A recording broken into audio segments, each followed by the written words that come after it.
तीन आदतें बदल लीजिए, आपकी जिंदगी बदल जाएगी। पहली, अपने दोस्तों की पसंद और नापसंद के हिसाब से अपनी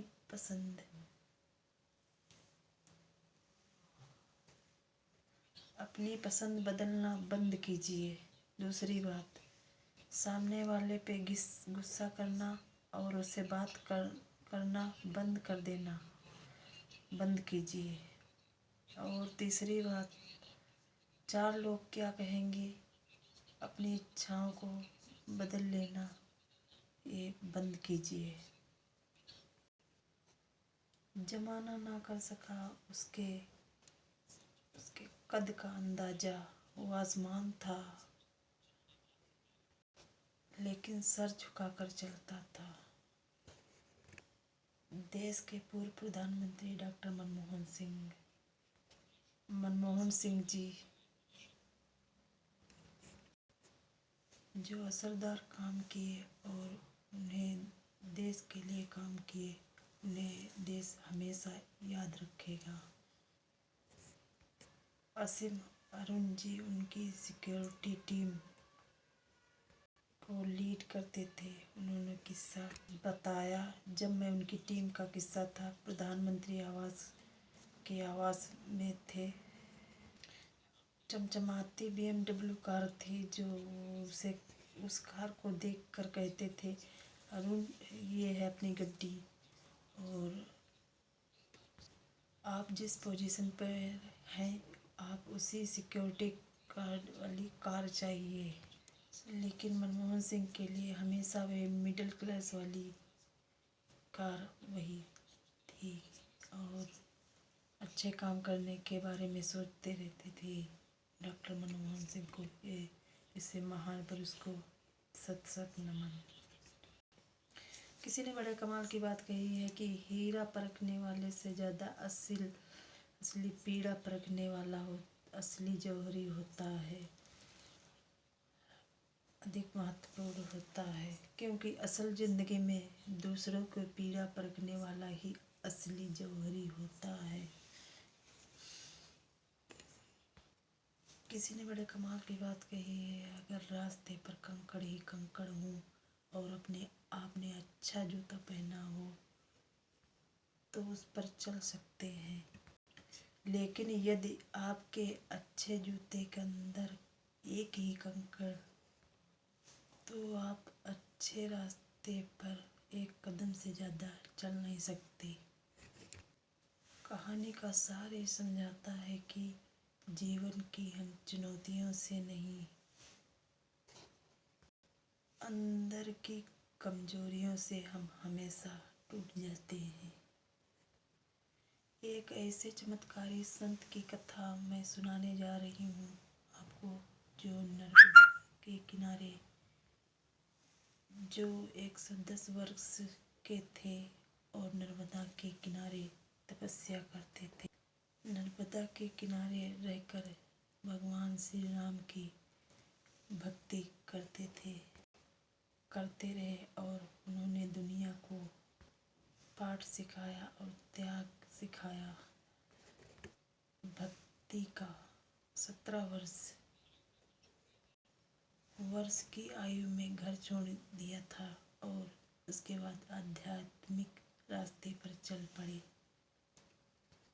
तीर्थों में गए, फाइनली नर्मदा के किनारे तपस्या करना शुरू किया। 10 वर्ष तक मौन रहे और जब बोले तो पहला शब्द सिया राम था। सिया राम कहना शुरू कर दिया, संत सिया राम। और लोगों ने उन्हें सिया राम बाबा कहना शुरू कर दिया। उनके केतली में चाय कभी कम नहीं होती थी और बिना माचिस के तीली जला देते थे। ऐसे महान पुरुष संत बाबा के लिए मैं संत सिया राम बाबा, जिनके चमत्कारों की लंबी लिस्ट है।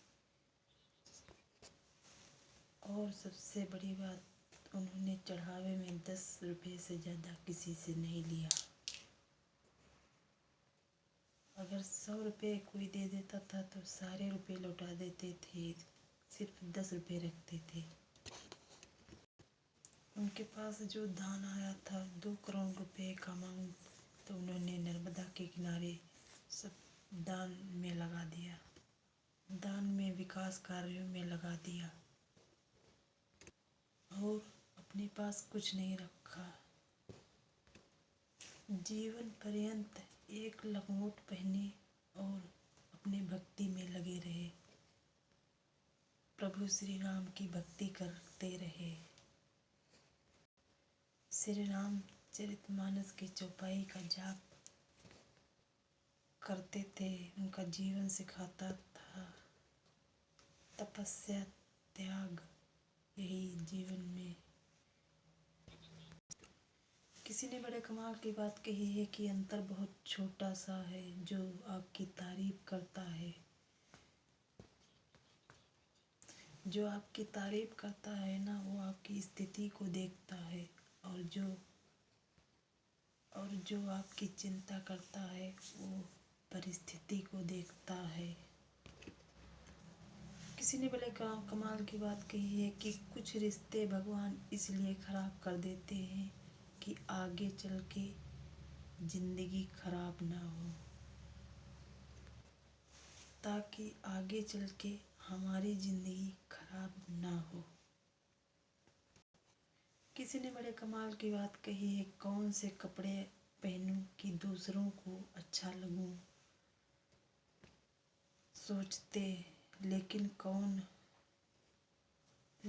कौन से कर्म करूं कि ऊपर वाले को अच्छे लगूं, ये बहुत कम लोग सोचते हैं।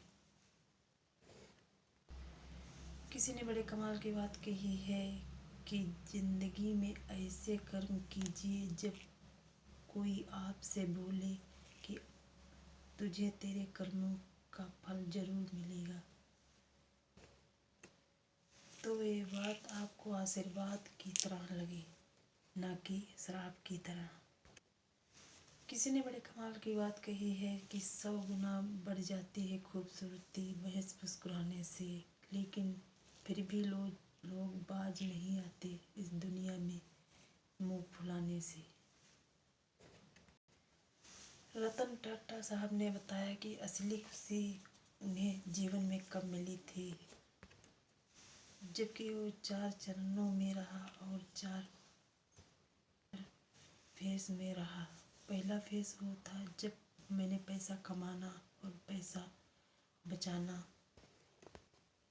पहला फेस था जब मैंने पैसा कमाना और बचाना सीखा, और दूसरा फेस था जब तब भी उसमें मुझे खुशी नहीं मिली, और दूसरा फेस था जब मैंने महंगे कपड़े, महंगी घड़ी, महंगी गाड़ियाँ खरीदना शुरू किया, तब भी खुशी नहीं मिली। तीसरा फेस था जब बड़ा बिजनेस किया, बड़ा बिजनेसमैन बना, तब भी मुझे खुशी नहीं मिली। और उसने कहा दिव्यांग बच्चों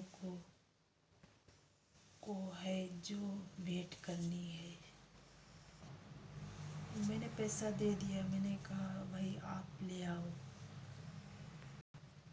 मैंने कहा आप अपने हाथों से चलकर भेंट कर दीजिए, कर दें तो अच्छा रहेगा। जब हम गए बच्चों से मिले, तब वहाँ से वापस आने लगा, तब एक बच्चे ने जो है मेरा पैर पकड़ लिया। तो मैंने उससे पूछा क्या हुआ, कुछ और चाहिए? उसने कहा नहीं, ये आपका चेहरा याद रखना चाहता हूँ कि अगली बार जब आपसे स्वर्ग में मिलूं तो आपको फिर से धन्यवाद कह सकूं। तो अगली खुशी बांटने से आती है। आपको पता है जिस पल आपकी मृत्यु हो जाएगी ना, उसी पल आपका नाम गायब हो जाएगा। आपके अपने ही लोग जिनको इम्प्रेस करने के लिए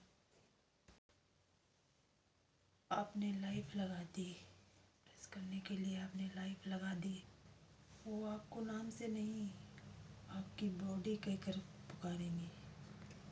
बॉडी को उठाओ, बॉडी को ले जाओ। आपकी पहचान सिर्फ बॉडी के रूप में रह जाएगी।